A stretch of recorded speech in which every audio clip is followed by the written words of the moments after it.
What is up, hated fam? Welcome back to the channel. Want to start today's video off by thanking Spence from Core 4x4.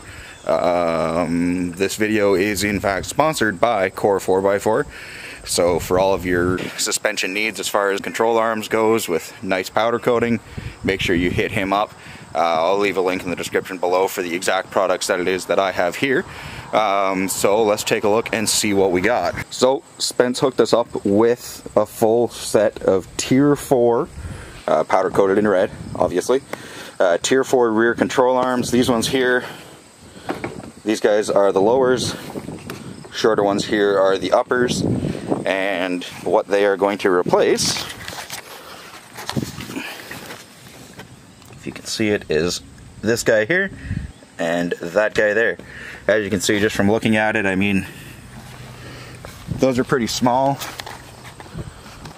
when you compare them to the big beefy ones that we have sitting back here on the truck. So those should remove any remaining wheel hop that we have, because don't forget, if you've been following along, we also have the Panhard bar from Core. So that should eliminate any further wheel hop, stiffen up the rear end, give us a lot more traction when we're launching. Not that we do that. And it's just going to tie in the rear end of the truck, make the truck look nice with all those red accents underneath. And then along with the stuff that we've got coming for the front, yeah, it's going to look good. So let's get into some of the things that you are going to need for this install. You're going to need a jack. If you've got a lift, bonus, but at the very least you're going to need a jack. You don't have to have power tools. I do have a cordless impact, and honestly I absolutely love the Ryobi one, so for anybody who wants to hate on it down below, go nuts, but this thing is great. You can do it with just sockets, but I have power tools, so I'm going to use power tools. I'm going to need a hammer to probably knock the bolts out, a wrench or two, should only need one, but because you're going to have to tighten those guys. And then we got various sockets, and if we need anything else, I also have more sockets in the back of the truck. And other tools down in the basement. So what I'm going to do is I'm going to lay down, I got a piece of cardboard just to keep me off of the ground, as well as everything else while I'm working out of the truck.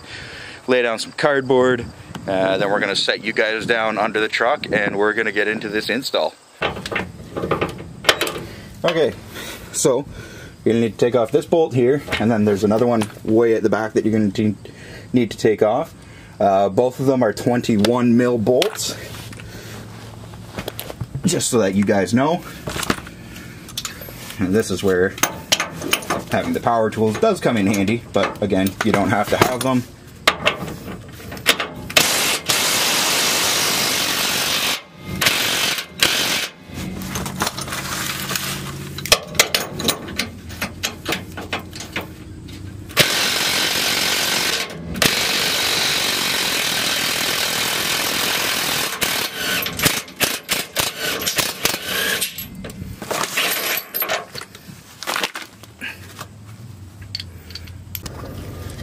Okay, so for this back one, can't really get power tools in on this side, so you're gonna have to go from the other side, and that is a 24 mil as opposed to the 21 that we used on the front.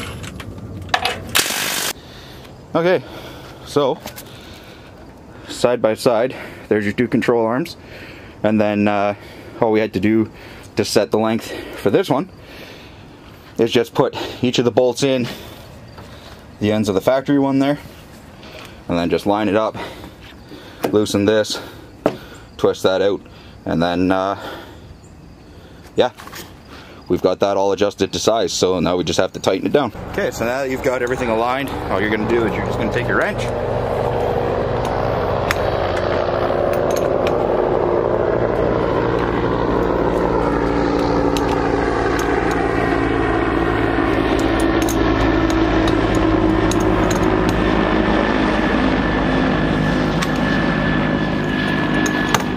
tighten down your lock nuts. Now with everything nice and tight, you're just going to take it off the bolts. We're going to reuse these same bolts for the install. Just going to hop back onto the truck. We'll reinstall everything in the reverse order of how we took it out. So let's get into that. Okay, so whether you only have 1 or 2 of the grease nipples on your control arms, you're going to make sure that however many you have, they're both pointed down so you can actually get at them, right?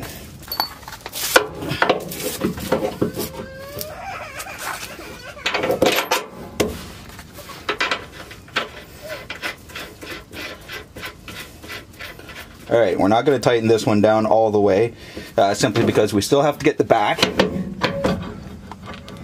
And I know you didn't see it in the video, I wasn't able to record it, but the rear has actually shifted a little bit. Let's see if we can show you what I mean here.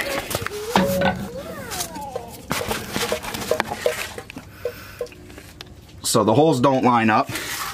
That's just because the rear end shifted a little bit when we dropped the control arm out of there. So all we're gonna have to do is we're gonna have to mess around with the jack to change where that is. You could always take a pry bar and try and pry back on it. From what I've seen, heard, read, it's easier to just adjust it using the jack, go up and down, and it should change where you're at. You might have to move it and reposition it somewhere else, but that's what we're gonna do right now. We're just gonna play around with it and see if we can get it to line up. Okay, so my battery died while I was wrapping up the passenger side. So what I ended up having to do was move the jack to a different location, which I'll show you here in a moment, and you'll watch me button up the control arm on this side this time, and the battery is not going to die. So let's get under the truck and I will show you where I moved the jack to. We may have to move it again when we do this side, we'll find out, and I'll show you what the other control arm looks like installed. So let's get under the truck. I should add that on the driver's side, there is a 13mm bolt up here that holds a bracket on that has some lines on it. Make sure you take that off before you disconnect your control arm. Also, make sure that the control arm that you use on the passenger side does not have the bracket spot.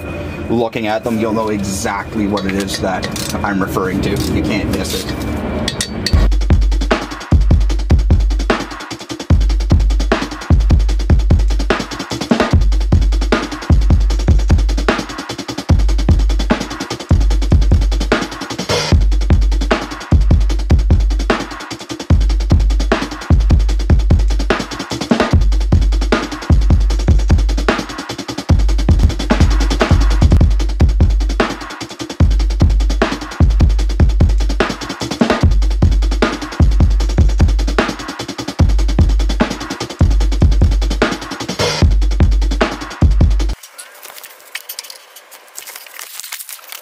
Alright, so we got that back one off. Now we just got to get this front guy off here, and then we can get the new control arm on. Right, this one we have to spin around, because I don't have the room to get the impact on the inside of it, which is fine.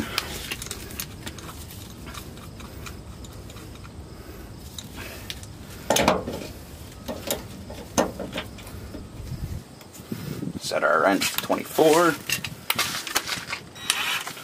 put our impact on it, and away we go.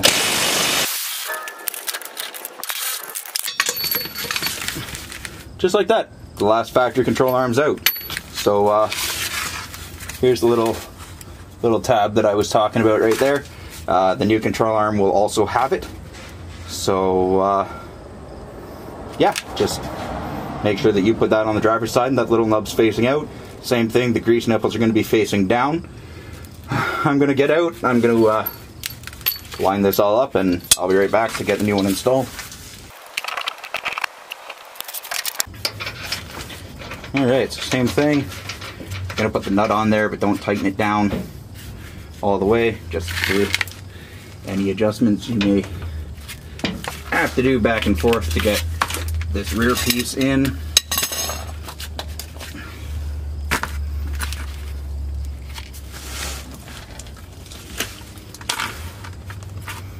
Alright, let's see if the back one's lined up, or if we're going to have to pipe.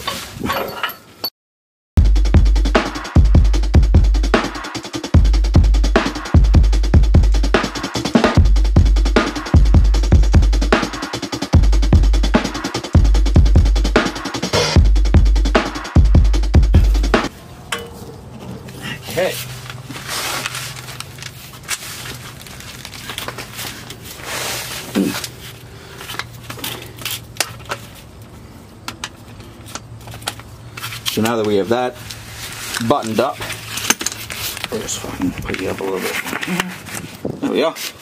So now that we got that buttoned up, we'll just tighten down both those bolts, then we'll drop it down, and then as far as the lower control arms go on this thing, we will be good to go.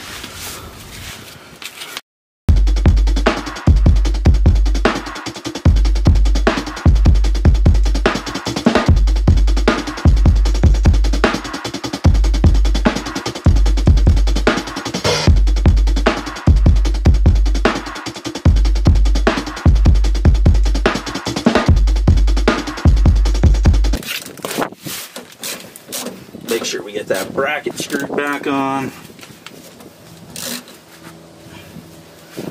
Just like that, the rear lowers are all buttoned up. We've added some red under the back of this truck, so we just have the uppers left to do, which we're going to get done in a separate video, because I do have some other stuff that I need to get done today, unfortunately.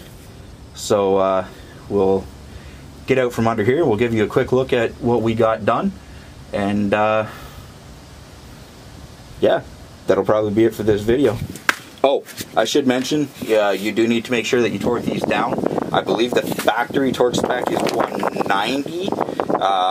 I've seen other people do 160 on these, which is what I'm going to do, for the simple fact that these are a little bit of a different type of bushing than what comes in the factory ones.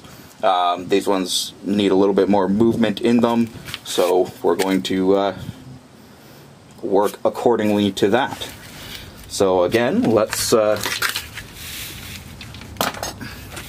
get out from underneath the truck and we'll have a look at what we can see of these control arms from outside of this view.